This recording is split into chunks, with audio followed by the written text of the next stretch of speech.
The glass moved, and in that single, silent movement, a life was pulled back from the edge of death. The ballroom shimmered like a scene from a movie. Crystal chandeliers glowed above hundreds of wealthy guests. Expensive perfume filled the air. Soft violin music floated between laughter and clinking glasses. At the center of it all sat billionaire tech investor Marcus Hale. Confident, powerful, untouchable. Cameras flashed around him as reporters leaned forward. "To innovation," Marcus said, lifting his glass with a proud smile, "and to a future we control." Applause exploded around the room. Behind him, moving quietly and almost invisibly between the tables, was Amara, 24 years old. Black uniform, hair neatly tied back, name tag polished but simple. She had learned something early in life. In rooms like this, people saw the glass in her hand before they saw her face. "Table 6 needs another bottle," her manager whispered sharply as she passed. "Yes, sir," she replied softly. She kept her head down and moved with steady steps. She couldn't afford mistakes tonight. This event was filled with powerful investors. One complaint could cost her the job she desperately needed to pay for her night classes. As she approached Marcus's table to replace his drink, she picked up the half-empty glass in front of him and placed a fresh one down. And that's when it happened. She inhaled and froze. The smell hit her instantly. Faint, bitter, sharp. Her heartbeat stuttered. She leaned slightly closer, pretending to adjust the napkin. There it was again. A strange almond-like scent hidden beneath the expensive wine. Her father's voice echoed in her mind. "Not everyone can smell it," he used to say while working in his small lab at home. "But if you ever do, you step away. Cyanide has a bitter almond scent." Her chest tightened. No, this was impossible. This was a 5-star venue with private security everywhere. Every bottle had been checked. Her hands trembled slightly as Marcus reached for the glass. "To innovation," he repeated, smiling as he prepared to drink. Time slowed. Her mind screamed. If she was wrong, she would lose her job. If she was right and did nothing. Her breath became shallow. She looked around quickly. No one else noticed. Everyone was laughing, talking, recording. No one smelled danger. Marcus lifted the glass closer to his lips. Amara didn't think anymore. She acted. In one quick motion, she stepped forward and pretended to trip on the edge of the carpet. "Oh!" she gasped loudly. Her tray tilted. The glass in Marcus's hand was knocked aside as she smoothly switched it with another from her tray during the spill. Red wine splashed across the white tablecloth. Gasps filled the air. The event manager rushed forward, face red with embarrassment. "Are you blind?" he hissed at her under his breath. "I lost my balance," she whispered, lowering her eyes. Inside, her heart felt like it was breaking through her ribs. Marcus stared at her, not just angry, studying her. Because while her words said clumsy, her eyes said terrified, and not of losing her job, terrified of something else. Security stepped closer. "It's fine," Marcus said after a moment, brushing off his jacket. "It's not fine," the manager snapped. "I said it's fine," Marcus repeated firmly. The room slowly began to breathe again. Conversations restarted in low whispers. Amara carefully placed the second glass, the safe one, in front of Marcus. "I'll clean this up immediately," she said quietly. Her hands were still trembling. Marcus looked down at the new glass. For a brief second, something felt off. He lifted it slowly. Their eyes met. Hers silently pleaded, "Don't, please don't." He took a small sip. Nothing happened. Applause returned as someone made a joke at another table. The music resumed, but Amara's stomach twisted violently. Because the spilled glass, that was the one. She knew it. Every instinct screamed it. She bent down to clean the mess, her breathing uneven. As she wiped the tablecloth, she subtly slid the original spilled glass toward the edge of her tray, careful not to draw attention. One of the security guards noticed her shaking. "You okay?" he asked quietly. "Yes," she answered quickly. But she wasn't okay. If someone had poisoned that drink, then someone powerful wanted Marcus dead. And if they noticed what she did, her pulse pounded in her ears. Across the room, a man in catering attire stood too still, watching. His eyes locked briefly with hers, cold, unblinking. Amara's breath caught in her throat. He turned and disappeared behind the service doors. Her skin went cold. This wasn't an accident. This was real. She swallowed hard and forced herself to continue working, pretending nothing had happened. But her mind kept replaying it. The smell, the timing, the stare. Marcus resumed conversations with investors, unaware that death had almost touched his lips. Amara stepped into the hallway for a brief second, gripping the wall for support. "What did I just do?" she whispered to herself.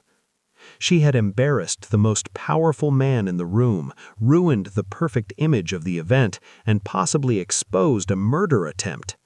Footsteps echoed behind her. Her manager's voice cut through the air. "You're finished after tonight," he said coldly. Her chest tightened. "I understand," she replied quietly. But even as tears burned her eyes, she didn't regret it. Because somewhere deep inside, she knew one thing with absolute certainty. If she hadn't moved that glass, Marcus Hale would not see tomorrow. And as the ballroom lights sparkled once more and laughter filled the air again, no one realized that a silent waitress had just stepped between a billionaire and death.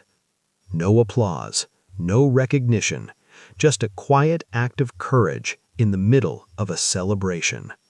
And the night was far from over. 20 minutes later, the celebration was still alive. Music floated through the ballroom. Investors laughed loudly.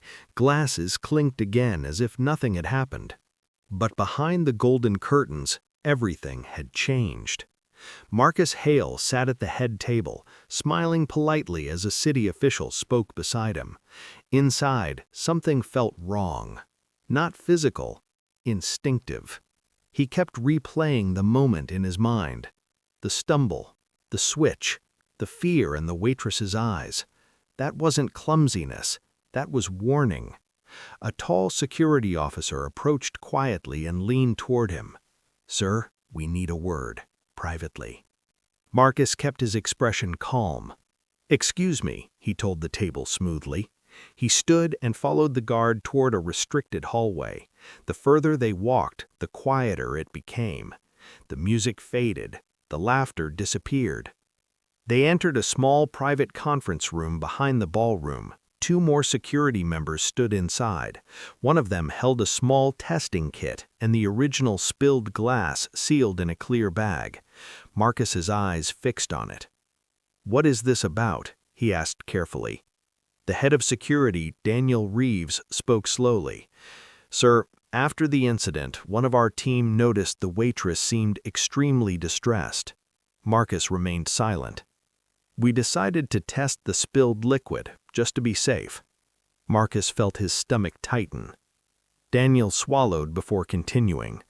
"The preliminary chemical kit detected traces consistent with cyanide."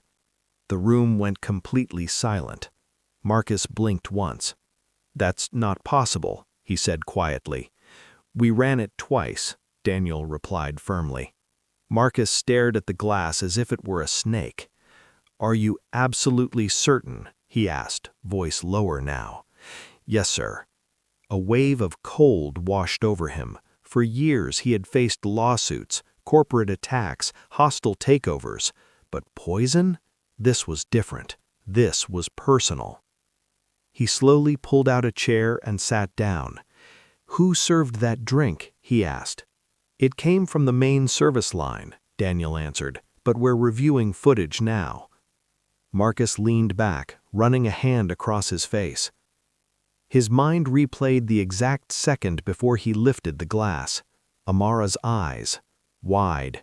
Desperate. Not careless. Terrified. "That waitress," Marcus said slowly. "Yes, sir." "Bring her here, now." Outside in the service corridor, Amara stood alone near the storage shelves. Her manager had just walked away after warning her she would be terminated after the event. She felt numb. "I should have stayed quiet," she whispered to herself. But deep down she knew that wasn't true. If she had stayed quiet, she would have watched him drink it, and maybe collapse in front of everyone. Her chest tightened at the thought. 2 security officers approached her. "Amara Thompson?" one asked. "Yes," she answered softly. "Mr. Hale would like to see you." Her heartbeat jumped instantly. Am I in trouble?" she asked tremblingly. "Just come with us." The walk down the hallway felt endless. Her palms were damp, her breathing uneven. Inside the private room, Marcus looked up as she entered. The powerful billionaire no longer looked relaxed, he looked shaken. "Leave us," he told the security team. They hesitated. "Sir," "I said leave us." The room cleared, though 2 guards remained outside the door. Amara stood near the entrance, hands clasped tightly together. "I'm very sorry about earlier," she began quickly. Marcus raised a hand gently. "That's not why you're here." She looked confused. He studied her carefully. "Why did you switch the glasses?" he asked directly. Her throat went dry. She had hoped no one noticed. I thought something was wrong," she admitted quietly. "What do you mean, wrong?" Marcus asked. She swallowed. "The smell." Marcus leaned forward slightly. "What smell?" She hesitated, then spoke the word that made the air heavy. "Cyanide." Marcus's eyes widened slightly. "Explain," he said calmly, though his fingers tightened against the table. "My father was a chemist," she said slowly. Her voice trembled but grew steadier as she continued. "When I was younger, he used to teach me about dangerous chemicals. He said some people can smell cyanide, like bitter almonds." Marcus remained completely still. "When you placed my glass down, I smelled it, faint, but it was there." "You were certain?" he asked. "No," she admitted quickly. "That's why I pretended to trip. I didn't want to accuse anyone without proof." Marcus stood slowly and walked toward the window. The city lights glittered outside. He spoke without turning around. "Our security team tested the spilled drink." Amara's breath stopped. "It contained cyanide." Her hand flew to her mouth. "Oh my God," she whispered. "You were right." Her knees weakened slightly, and she grabbed the edge of a chair. "I wasn't sure," she said, tears forming in her eyes. "But you acted anyway," Marcus replied. She looked up at him. "I couldn't let you drink it," she said simply. Marcus stared at her. No cameras, no applause, no audience, just truth. "Do you understand what you did tonight?" he asked seriously. She nodded faintly. "I might have embarrassed you," she said quietly. He shook his head. "You saved my life." Silence filled the room again. "For years," Marcus continued slowly, "I've trusted systems, protocols, security teams." He looked directly at her. "But tonight, the person who protected me was a waitress everyone ignored." Tears rolled down her cheeks. "I didn't want anything to happen to you," she said. "Why?" he asked softly. She hesitated. "Because no one deserves to die like that." The simplicity of her answer hit harder than any speech. Marcus nodded slowly. A knock interrupted them. Daniel stepped in briefly. "Sir, we've identified a catering worker who wasn't on the approved list," He left immediately after the incident. Marcus's expression darkened. "Find him," he said coldly. "Yes, sir." The door closed again. Marcus turned back to Amara. "Tonight could have ended very differently," he said quietly. She wiped her tears. "I'm just glad it didn't." He studied her one last time. In a room full of powerful people, the bravest one had worn an apron, and for the first time in years, Marcus Hale felt something he rarely allowed himself to feel: vulnerability and gratitude. By sunrise, the city was buzzing with quiet rumors. Something had happened at the gala. Security had increased. Certain guests were being questioned. But the full truth was known only to a small circle inside Marcus Hale's private tower. Inside the executive conference room, screens displayed security footage from every angle of the ballroom. Marcus stood at the head of the table, jaw tight. "Play it again," he ordered. The video showed the catering line. A man in uniform, face partially hidden by a cap, carefully placing a glass onto Marcus's tray. He moved calmly, too calmly. Then the footage cut to the ballroom. The glass placed. Amara approaching. The switch. The spill. Marcus exhaled slowly. "If she hadn't acted," Daniel began quietly. "I know," Marcus interrupted. Another screen showed the suspect exiting through a side door minutes later. "We've identified him," Daniel continued. "He used fake credentials, paid through a third-party contractor." "Who hired him?" Marcus asked. "We're tracing the financial path now." Marcus nodded once. "Keep this contained, no media leaks." "Yes, sir." When the room cleared, Marcus remained alone. He stared at the paused frame of Amara mid-stumble, her face tense, eyes filled with urgency. She hadn't hesitated. She had risked everything without knowing the outcome. He leaned back slowly. In his world, loyalty was bought, trust was negotiated, but courage, that was rare. Across town, Amara barely slept. Every time she closed her eyes, she saw the glass, smelled the bitterness, heard Marcus say, "You saved my life." Her small apartment felt quieter than usual. Bills sat stacked on the kitchen counter. Her chemistry textbook lay open on the couch. She stared at it, exhausted. "Dad," she whispered softly, looking at an old framed photo, "I remembered what you taught me." Tears filled her eyes again. Her father had passed away 3 years ago, leaving behind debt and unfinished dreams. He had always believed she would become a scientist. "Promise me you won't shrink yourself for anyone," he used to say. But last night she had nearly lost her job. Her phone buzzed suddenly. Unknown number. Her heart skipped. "Hello?" she answered carefully. "Good morning, Amara. This is Daniel Reeves from Marcus Hale Enterprises." Her stomach tightened. "Yes?" she replied. "Mr. Hale would like you to come to the main office this morning." She swallowed. "Am I being charged with something?" "No," Daniel said calmly. "Quite the opposite." Her confusion grew. "I'll send a car." Before she could protest, the call ended. She stood frozen in the middle of her living room. The black car waiting outside her apartment building felt unreal.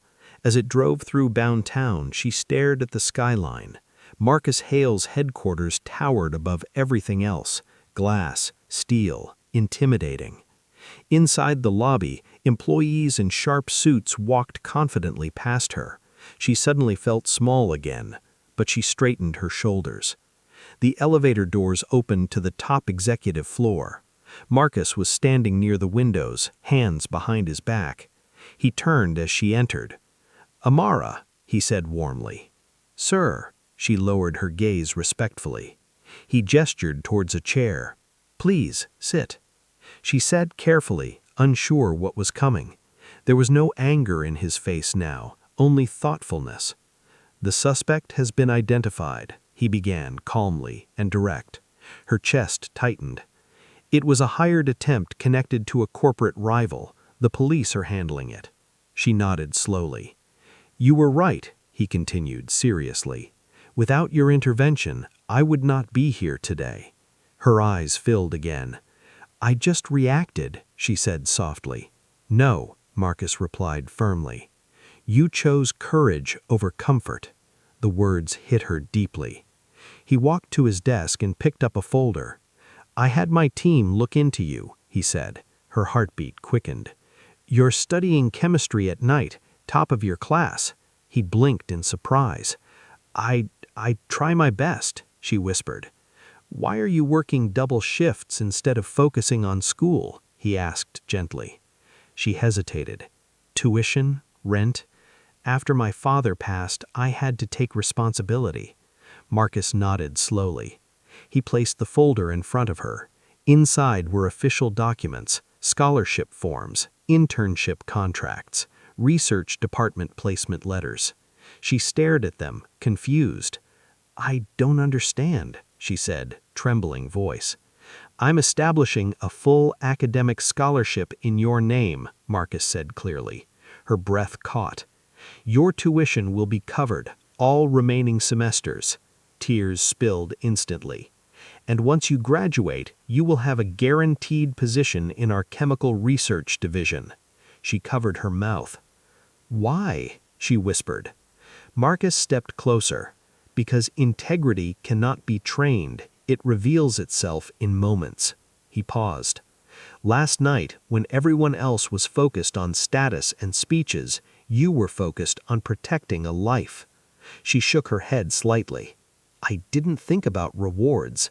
Exactly, he replied softly. Silence filled the office, but this time it was warm, not heavy. There's something else, Marcus added. She looked up. I've created a foundation in honor of your father's field. It will fund safety research in chemical detection systems for public venues. Her eyes widened. In his honor? She asked quietly. Marcus nodded. You said he taught you about cyanide. She nodded slowly, tears falling again. Then his knowledge saved more than one life, Marcus said gently. She couldn't speak for a moment. Finally, she stood up. Thank you, she said, voice shaking but strong. Marcus extended his hand. No, Amara, he replied quietly. Thank you.